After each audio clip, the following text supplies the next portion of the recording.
Bonjour les amis, j'espère que vous allez bien. Aujourd'hui on se retrouve pour une toute nouvelle vidéo où on va revenir sur les informations, les dernières rumeurs qu'on a autour de Avengers Doomsday et Avengers Secret Wars. Je vous ai dit, ces deux films vont guider la chaîne ces 2-3 prochaines années. Ce sera vraiment les films qu'on va traiter le plus, et j'avais la volonté de traiter toutes les rumeurs, toutes les informations qu'on allait avoir jusqu'à leur sortie, et bien sûr en parler évidemment au moment de leur sortie, puisque ça va être, j'espère en tout cas, je croise les doigts, une dinguerie.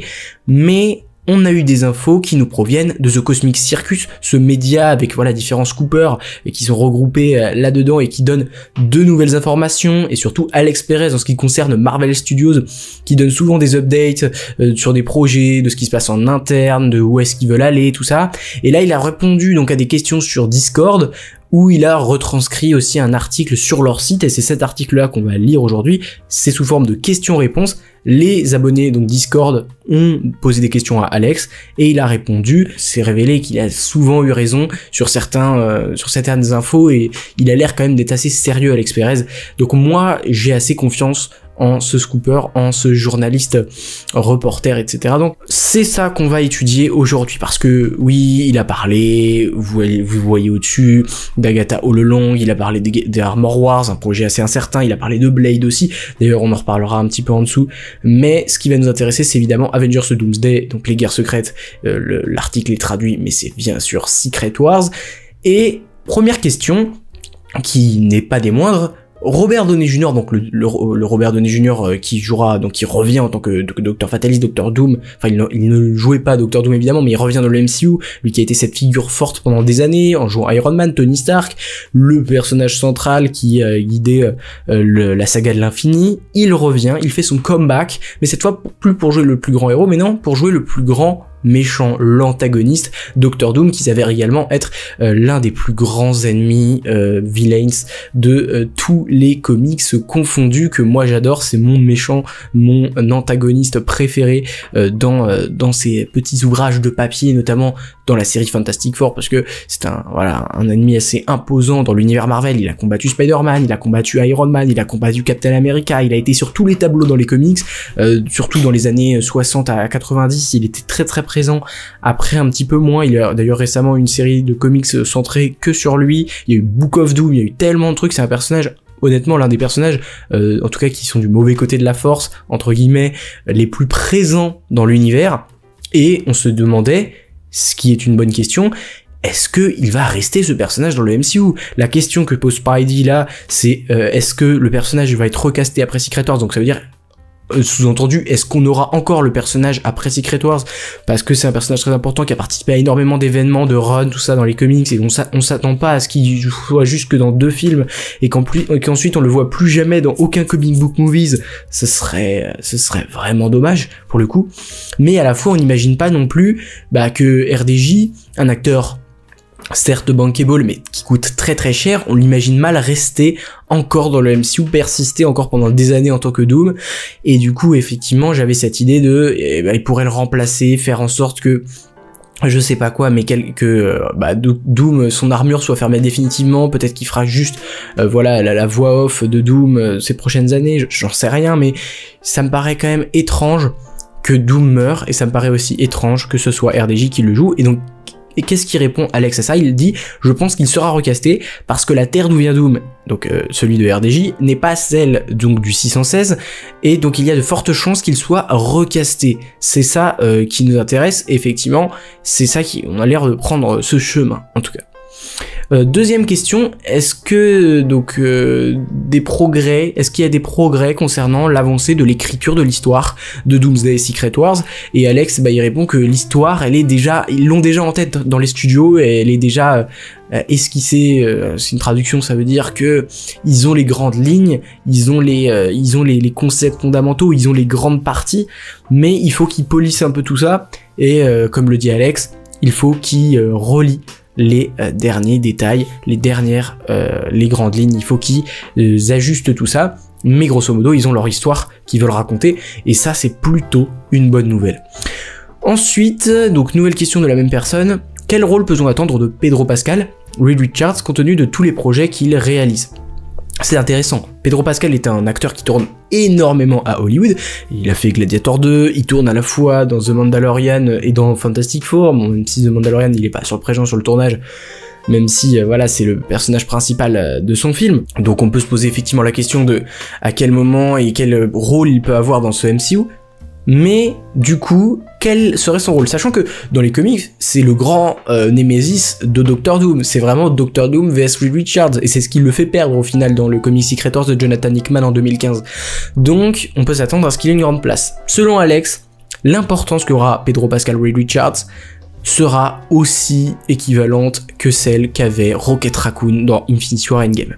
C'est un peu décevant pour moi, parce que ça veut dire qu'il n'aura pas un rôle non plus hyper central, hyper crucial. Non, ce sera plus un rôle de, on va dire, de brodage, et c'est plutôt malheureusement un petit peu ouais, décevant quoi. Et puis la raison donc qu'il explique, c'est qu'il sera certainement l'un des visages principaux des films, mais ce sera pas central tel que les Avengers dans les films, et donc Infinity War et Endgame, comme le Chris Evans qui incarnait Captain America, Robert Downey Jr. qui incarnait Iron Man. Non, il sera moins important que dans ces films-là. Ce que moi je trouve un petit peu dommage, mais c'est vrai que vraiment en tête d'affiche du film, dans les principaux, j'y crois pas tant que ça, et donc oui, voilà. Question suivante, y a-t-il une chose que le film Avengers soit retardé pour permettre aux intrigues actuelles de se terminer avant que tout ne culmine? Et lui, clairement, Alex ne répond que non, c'est un petit peu mort là, cette idée, cette revendication. Non, ils vont y aller avec 2026 et 2027. Ce sera comme ça, ils font tout ce qu'ils peuvent pour s'assurer que les prochains films et séries auront de l'interconnectivité, et de faire que les personnages soient à la hauteur et à temps pour les prochains films Avengers. Et il a dit donc que le protocole actif vraiment pour préparer Doomsday, ce serait Captain America, Brave New World, Thunderbolts, les 4 Fantastiques, First Step, Iron Heart, Spider-Man, Shang-Chi et Vision, la série Vision. Tous les autres personnages que j'ai mentionnés le sont, parce que leurs arcs doivent être introduits dans les prochains films Avengers, donc on va le dire, Captain Marvel, Ant-Man, Miss Marvel, Hawkeye, She-Hulk, ou tout simplement ne sont pas inclus comme véritables acteurs viables dans cette histoire à ma connaissance. Ok. Ça c'est d'accord, ça veut dire que par exemple des Captain Marvel, des Ant-Man, ils seront, on dira où ils sont directement dans le film Doomsday. Ok.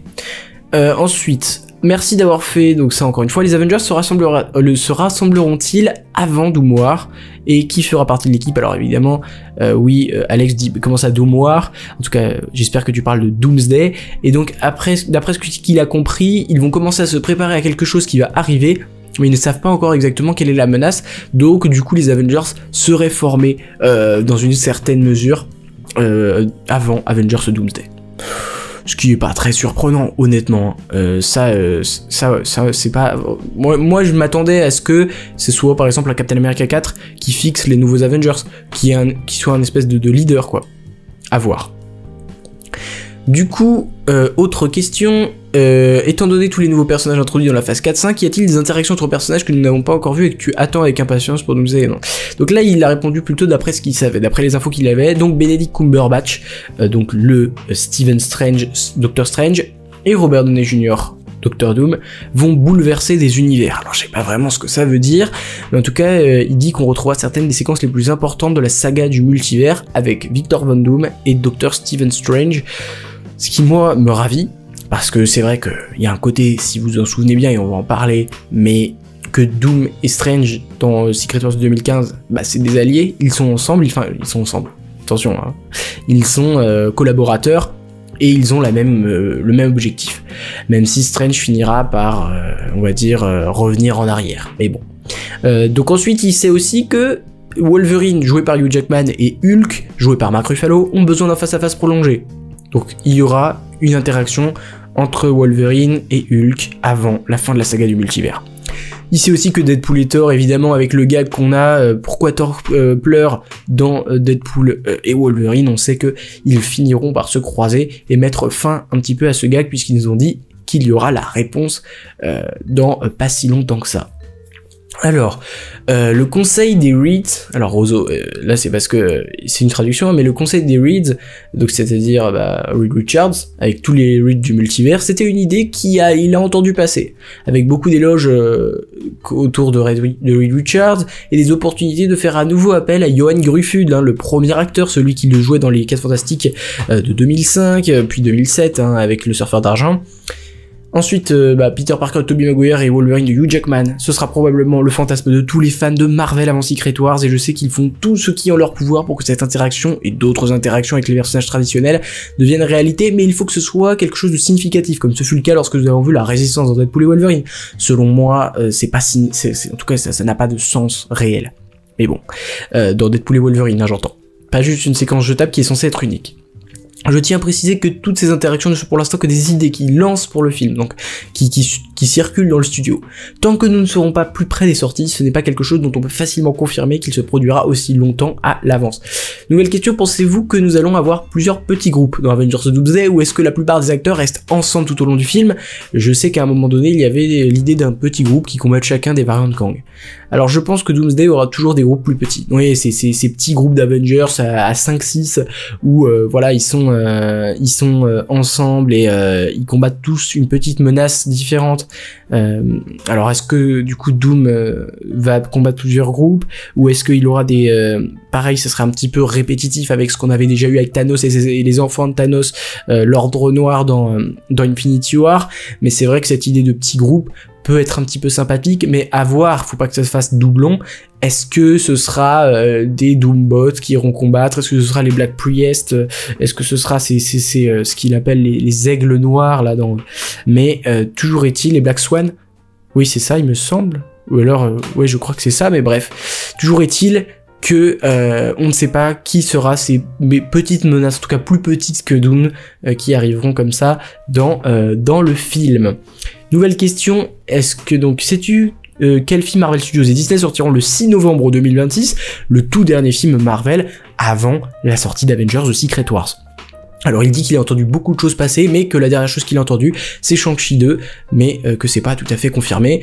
Et honnêtement on l'espère, parce que le nombre de fois le nombre d'années que on n'a pas eu de nouvelles de Shang-Chi, ça commence à faire. Shang-Chi c'est 2021, nous sommes en 2024, on ne l'a pas revu depuis, ça fait quand même pas mal de temps, et j'avait jamais eu ça dans la saga de l'infini, de passer autant de temps sans avoir de nouvelles de personnages. On peut penser à d'autres personnages comme, on va dire que Hulk, ça fait 2 ans qu'on en a pas eu de nouvelles, mais d'autres personnages comme les Éternels, par exemple, et autres, dont on n'a absolument aucune news, ça commence à faire long. Ensuite, qu'est-ce qu'ils nous disent? Est-ce que toutes les intrigues en suspens mises en place dans la phase 4 et 5 seront résolues? Par exemple, la lame d'épée d'ébène, donc l'épée d'ébène de Dan Wisman, le jugement de la Terre par Richiem, les bracelets Kamala, les 19 Shang-Chi, d'innombrables autres intrigues, et puis le conseil des Kang également. Et Alex répond que non, tout ce qu'on aura au mieux, ce sera les bracelets avec Kamala. Bon, c'est déjà pas mal, mais c'est pas non plus le rêve, ne nous mentons pas entre nous. Ensuite, Bully Maguire qui dit: y a-t-il une chance que nous voyons les 4 Fantastiques originales dans Secret Wars, même si dans Deadpool et Wolverine le pauvre Johnny est mort et que le reste de l'équipe est censé être mort? Et Alex dit: je ne sais pas, mais il dit que comme Johan est sur la table, Johan Gruffudd qui jouait Mr Fantastic, Reed Richards dans les 4 Fantastiques, le tout premier, enfin la toute première adaptation du cinéma, hormis celle de 94 qui malheureusement a été supprimée, n'est jamais sortie au cinéma. Enfin c'est une histoire assez tragique. Je vous invite à vous renseigner sur ce film qui était quand même assez bizarre. Je sais qu'il y a une vidéo notamment de Nicolas Delage sur YouTube qui raconte très bien cette histoire. Mais alors, quelle part du comics The Secret Wars est pris d'Avengers Secret Wars? Les Beyonders sont-ils impliqués? Alors pour Alex, je parle du comics, c'est la colonne vertébrale, mais il faut penser comme Infinity War, la façon dont ils adaptent un scénario, c'est une version, mais avec de nombreux trucs qui changent, avec de nombreuses variantes. Et c'est logique. Nouvelle question, est-ce que y a-t-il des intrigues que nous devrons vérifier pour Avengers Doomsday, Avengers Secret Wars en raison de l'application de Doom? Donc vérifier, que nous devrons checker, que nous devrons lire tout simplement. Et lui, il conseille Time Runs Out, Secret Wars, Judgment, Doomsday et Avengers Forever. Alors le jugement dernier, c'est alors Judgment Day du coup. Judgment Day, donc avec les Éternels et X-Men aussi. Il préconise ça, et Avengers Forever, sachant qu'il y avait des rumeurs d'une 3e film Avengers Forever, j'y crois plus du tout, mais il y avait ces petites rumeurs qui circulaient à un moment. Allons-nous toujours avoir un Multiverse of Master of Multiverse, donc les maîtres maléfiques du multivers pour Avengers Doomsday en plus de Doom, et il n'a pas de commentaires. Et quand il les a mentionnés, c'est parce qu'ils étaient les principaux méchants d'une bande dessinée qui, on m'a-t-on dit, faisait partie de l'épine dorsale, donc de la colonne vertébrale, encore une fois, qu'ils incorporaient pour ces films, mais je n'ai aucune idée s'ils seront les principaux méchants de Doomsday. Mais ce serait une bonne idée s'ils l'étaient, car ils remplaceraient simplement les méchants qu'ils allaient avoir dans The Kang Dynasty par Immortus, Ramatut et le Centurion. Alors les voilà, les maîtres du mal, de Doom. Les membres, c'est Berserker, Black Skull, Dark Phoenix, Doom Suprême, Ghost Goblin, King Killmonger et Kid Thanos. Du coup, c'est des gens qui font partie de la team de Doom, si l'on peut résumer ainsi. Enfin voilà ce que c'est les Masters of Evils, d'où la question, enfin pour quand même étoffer cette question. Revenons à nos moutons avec une nouvelle question. Est-ce que Avengers Doomsday se terminera avec la création du Battle World? C'est certainement une possibilité, l'incursion finale peut-être, ou peut-être savons-nous déjà ce qu'est le Battle World. Si tout le temps et l'espace sont détruits, quel serait le seul endroit existant en dehors du temps qui pourrait servir de lieu de tournage pour Battle World? Bon, clairement je pense qu'il parle du Vortex, du Vide, The Void, qu'on a vu notamment dans Loki, dans Deadpool et Wolverine, etc. Ensuite, salut Alex, avec l'arrivée soudaine de Doom, comment penses-tu qu'ils parviendront à le développer suffisamment pour que l'histoire soit satisfaisante? Je veux commencer par dire que je suis ravi que vous posiez cette question. Au départ, j'étais inquiet de la façon dont ils allaient transformer un personnage qui n'est qu'une présence à peine établie dans un film des Cases Fantastiques pour devenir le plus grand méchant de l'arc en moins d'un an. Mais s'ils font ce qu'ils veulent pour Doom dans ce film, donc dans Doomsday, ils auraient une explication fantastique qui non seulement le préparerait parfaitement pour quand nous le verrons dans Doomsday, mais le placerait également dans une position où il pourrait facilement devenir l'un des antagonistes les plus justifiables de Marvel, peut-être plus que Thanos. Si vous voulez vraiment savoir pourquoi en Latverie les fleurs meurent en été, alors vous savez déjà où chercher. Attendez, si vous voulez vraiment savoir pourquoi en Latverie les fleurs meurent en été, attends, ça me fait penser à un truc là, un comics du... Attendez, c'est dans Secret Wars, non? Attendez, je vais chercher. Voilà, donc j'ai retrouvé le comics donc que je cherchais, c'est celui-là. In Latveria, the flower dies in summer. Voilà. Et du coup, effectivement, j'ai jeté un petit coup d'œil, mais je me rappelle de ça, c'est quand Doctor Strange découvre Doom, donc à la fin de Time Runs Out, hein, ça se passe comme ça, et en fait qu'on voit que il avait tout prévu, et donc on le voit, donc on le découvre en tant que destructeur du multivers, et il va expliquer toute l'histoire avec Molecule Man, toute l'histoire avec Secret Wars, toute l'histoire avec les Black Swans, avec les Mapmakers, avec les Black Priest. Il va absolument tout expliquer à Strange, et du coup ce serait la manière dont on découvre l'origine de Doom. C'est quand il la raconte à Strange. Peut-être qu'il le trouve à la fin de Doctor Strange 3, entre autres. C'est tout à fait possible en tout cas. Du coup ce serait peut-être la manière d'introduire ce personnage iconique, et on espère qu'ils le feront bien, et ça me fait plaisir. En tout cas, nouvelle question. Salut Alex, j'espère que tu vas bien. Sais-tu si nous verrons Tobey Maguire et Nicolas Cage revenir dans les rôles de Spider-Man et Ghost Rider, respectivement pour Doomsday et Secret Wars? Et Alex dit que oui, il devrait bel et bien apparaître au moins dans Secret Wars. Ce qui est ma foi toutefois logique. Hein. Du coup, on nous dit aussi, selon toi, qui parmi les anciens personnages de Marvel pourrait sortir vivant de Secret Wars, comme Thor, Hulk, etc. Et Alex dit qu'il est trop tôt pour le dire, surtout s'ils veulent reboot l'univers 616 avec tous les héros présents et à disposition. On ne sait pas. Nouvelle question, alors est-ce que vraiment cette saga du multivers se terminera en 2027 et non en 2028? Est-ce qu'il y aura 3 films Avengers au lieu de 2? Et non, il dit vraiment Alex que il recherche il n'y a aucun changement pour le moment, que ça reste sur une bilogie. Je sais plus si on dit ça comme ça, mais voilà. Du coup, ça c'est toutes les questions. Donc il a répondu que c'était possible aussi que Blade sorte après Secret Wars. Nous avons eu également la confirmation que du coup autour de Doctor Strange 3, voilà, Doctor Strange 3, donc il dit qu'il entend des choses vraiment très excitantes autour de Doctor Strange, qui mènera à Secret Wars, et que du coup il y avait également un côté que bah il va y avoir Dr. Fatalis donc de RDJ face au Doctor Strange de Benedict Cumberbatch, avec ce côté que Doctor Strange c'est quand même leur héros le plus important chez Marvel, parce que Spider-Man n'appartient pas à Marvel mais à Sony, donc c'est vraiment leur figure forte actuellement dans le MCU, c'est lui, donc c'est ça qui est intéressant. Bon, il y a Deadpool et Wolverine qui ont fait quand même tabasser le box-office, mais c'est pas vraiment des héros individuels, ils sont deux, donc c'est plus dur de faire la part des choses. Mais du coup, c'est Stephen Strange que nous avons vu être force du bien maintes et maintes fois, qui est forcé d'affronter la réalité, qu'il est surnommé la plus grande menace du multivers, avec les preuves pour ça, puisque tous les autres versions de lui-même ont permis à leur ego de prendre de mauvaises décisions qui ont coûté leur réalité. Et en face de lui, il y a Dr. Fatalis, l'un des méchants les plus emblématiques de Marvel, un antagoniste ambitieux et égoïste, qui essaye de découvrir les secrets du multivers et la raison de sa décadence pour empêcher la mort du multivers de se produire. Donc là, nous avons la possibilité que les deux acteurs interagissent, et la dernière fois, on se souvient de ces iconiques scènes dans Endgame et Infinity War, avec voilà une seule possibilité, une seule chance sur des 50 millions et tout ça. Et on nous demande si Doctor Strange va mourir, et non, c'est pas dans l'idée, a priori. Et du coup, on demande si Doctor Strange 3 sortira avant ou après Secret Wars. Alors, selon lui, Doctor Strange 3 sortira avant Secret Wars et peut-être même avant Doomsday, sachant que pour lui Blade est décalé, donc pourquoi pas, il y a encore une place libre en novembre 2025 et même début 2026, à voir ce qu'ils font avec Armor Wars, évidemment, ça c'est plus qu'important. Du coup, lettre encre, il parle aussi de lettre encre. Alors moi je déteste ce concept là, mais du coup ce serait possiblement Doctor Strange ou Spider-Man. Alex pense que c'est Spider-Man, mais dit qu'il a entendu que on parle du fait que quand Strange est pas là, ça déstabilise la réalité. Et pour le rôle de Cléa, il dit que pareil. Alors ça c'est intéressant aussi, hein, c'est selon laquelle Cléa pourrait être l'un des signes noirs qui aident Doom.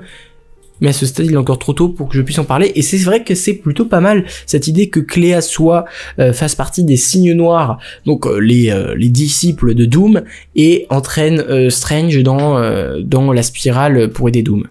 Et ça peut être très intéressant aussi.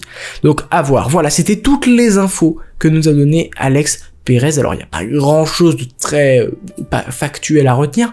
En tout cas, ce qui est sûr, c'est qu'ils ont un plan. Ils ont un plan, ils ont une histoire, ils savent faire. Et on a l'impression que quand même, c'est pas totalement dénué d'intérêt, ils s'inspirent de pas mal de comics, ils vont faire les choses, en tout cas ils vont essayer de les faire bien. Peut-être qu'ils vont les faire mal, mais en tout cas ils vont essayer de les faire bien, et c'est tout ce qu'il faut retenir de toutes ces infos, c'est qu'il y a quand même un plan, c'est structuré, ils savent ce qu'ils vont faire avec tel personnage, Doom sera important évidemment, mais aussi Strange, on peut avoir l'implication d'autres personnages, ils savent en tout cas que quels personnages vont interagir les uns avec les autres, en tout cas ils en ont une idée, et je pense qu'à ce stade-là, si le film tourne dans quelques mois, je pense que le scénario est très très avancé. En tout cas il était réécrit, puisqu'à l'époque c'était évidemment avec les Kang qui ne sont plus du tout d'actualité, plus du tout de la partie. Est-ce qu'ils vont quand même être impliqués dans le film? Ça c'est peu probable, mais on verra bien. En tout cas c'était toutes les infos qu'on nous a donné Alex Perez sur ce prochain film Avengers, ces deux prochains films Avengers. J'espère que la vidéo vous aura plu. Si c'était le cas, n'hésitez pas à liker, à vous abonner, à partager évidemment, et je vous souhaite une très bonne après-midi, une très bonne suite de vie. Enfin là j'espère que vous êtes heureux dans votre vie, que vous avez kiffé cette vidéo et qu'elle participera à rendre votre vie heureuse. Et n'oubliez jamais, subscribers, rassemblement.